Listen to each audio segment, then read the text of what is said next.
Hi guys, it's Dr. John Shieh.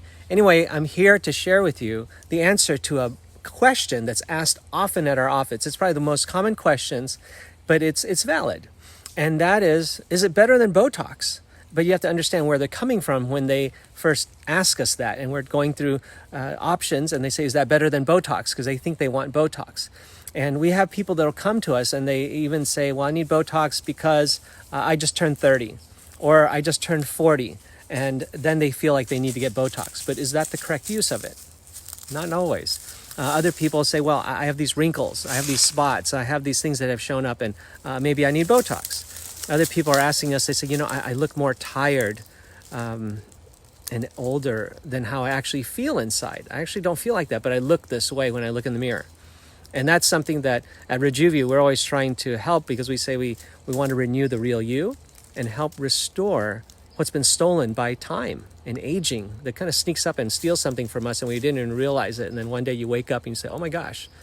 And then they're asking, do I need Botox? Well, come to the right place. And then we help you understand the best thing. Other times people say, people have told me that I'm unapproachable, or they think that, gee, I thought you're kind of mean or upset. And so I didn't want to come talk to you, or I didn't want to work with you. And that's because on their face they have this angry look to them, and they have these lines on their face that make them look not so nice. And it's interesting, because why do lines make you look a certain way? Well, if you look at cartoons and caricatures, if they want to make them look not as nice or angry, they'll draw some lines. And they'll, for instance, like Cinderella, they'll show the bad stepmom and the stepsisters, and they'll show some lines here. They'll show some lines in these areas, especially these areas, and it makes them look older or less attractive.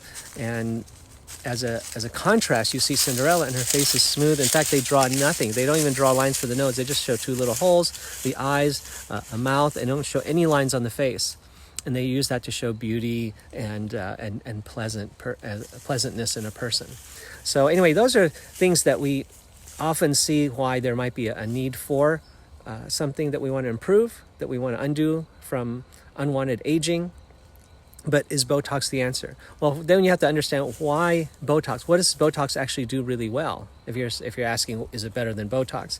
Well, Botox does muscle paralyzing very well. It is really great at paralyzing muscles, at least on a temporary basis. So anywhere you inject this protein, this purified protein, it's some people call it a neurotoxin, and it's related to botulism, which if you eat some poorly stored potato salad or something at some get-together and people get sick and they have botulism, that's not good. But when you purify that protein and you inject it to a particular muscle, it causes that muscle to relax for a temporary period of time. So it works really well for paralyzing a muscle temporarily. Now, why do we want to paralyze muscles? How does that make us look younger and healthier? And that is a good question. You kind of wonder, how does that even help? And that's why Botox is not it's not really a true skin rejuvenation option, but it has its uses. It's a great tool for paralyzing muscles if you need to paralyze muscles. So getting to that, why would we want to paralyze muscles? Well, unwanted movements is one. So if you have an unwanted movement, Botox works really well. One unwanted movement, which is what Botox was first used for and then later transitioned to something cosmetic, was for these muscle twitches on faces. So maybe around your eye, you get this twitch, and it keeps recurring. And some people have a lot of problems with that. Well, they started using Botox on that, botulinum toxin, and it paralyzed the muscle. So they no longer had the twitch. But then they started to see that the side with the Botox for the twitch started looking better than the other side, which still have movement. And they started seeing differences with wrinkles there. And so that's one thing you want to use Botox for. Do you have a movement that you just don't want, that you want to subdue? And Botox can be used for that. And usually for about a period of 3 months, you'll have a decreased amount of movement. So that's one thing. The other thing, though, is related to that, and it is something called dynamic wrinkles. And that means wrinkles caused by the movement. Maybe movement is not unwanted, Sometimes it is, sometimes you don't mind the movement, but it causes you to show a wrinkle. If you look at my forehead, right now there's no wrinkles there, or there might be some small wrinkles there, but for now we just call it no wrinkles. But when I move my forehead with a dynamic movement of raising my eyebrows out of surprise or expression, you see wrinkles. So people don't like those dynamic wrinkles. Actually, my glabella, the frown lines there's a little tension, just we have tone in our muscles all the time, so you see some lines there. But if I add any more dynamic movement to it, it gets worse. And so those are dynamic wrinkles. And Botox, if it paralyzes and relaxes those areas, it prevents you from doing this or that. And then around the crow's feet, it prevents me from doing this. If you look closely, when I contract, it creates wrinkles, and when I relax, it's fine. It's not going to do anything for wrinkles that are just sitting there when you're relaxed, but it will help you prevent you from doing the movement. So that is one way that it can help you. Now, you don't necessarily want to paralyze the whole face, because then you look paralyzed, and that doesn't look natural. Are younger faces more paralyzed? No, they're not. I have young children, and their faces are moving all the time. They're quite dynamic. They're smiling, they're making expressions. And so a paralyzed face, to me, starts to look like a desperate older person, right? If your face is so paralyzed, you think, my goodness, this person must be so desperate, they're willing to paralyze their face.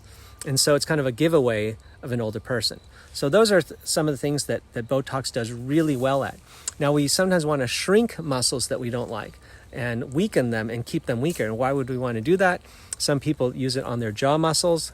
Like when you bite down here, you can feel this muscle. And some people, these muscles are very strong. Sometimes cosmetically, because it's strong, it sticks out, and they don't like this big square jaw, especially on some feminine faces. You don't necessarily want a lot of squareness there. And so they want to reduce that, and they'll use Botox to soften it, because it helps it to atrophy and shrink. Because if you're not using it, it's going to shrink in size. So that's one thing. The other thing is TMJ, temporal mandibular joint syndrome, which is where you often bite or grind your teeth at night, and you end up causing pain in this joint. And taking a lot of pain meds is not always the best approach. Maybe you need something else, and of course you're damaging the teeth. So using Botox in these areas can weaken it. It can kind of modulate that and decrease the pain that you feel in these areas. So that's a great use of it.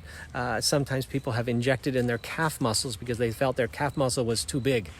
And that's something they'll do in Asia when they don't want to look too muscular. They just want it to be slim. So not necessarily I'm recommending those things. Those are all off-label uses of Botox, but that's what sometimes they use it for.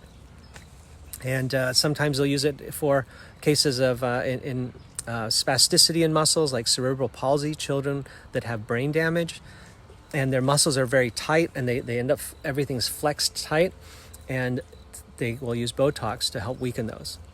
So anything else? Sweat glands, inhibiting sweat glands.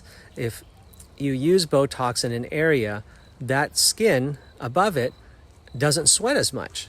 And it's because it affects how the sweat glands act in releasing the sweat. So people who have problems with sweaty palms, or they sweat a whole lot on their underarms, Botox is a great option, at least temporarily, to reduce that. And so that can be very useful. So a lot of great things to use Botox for.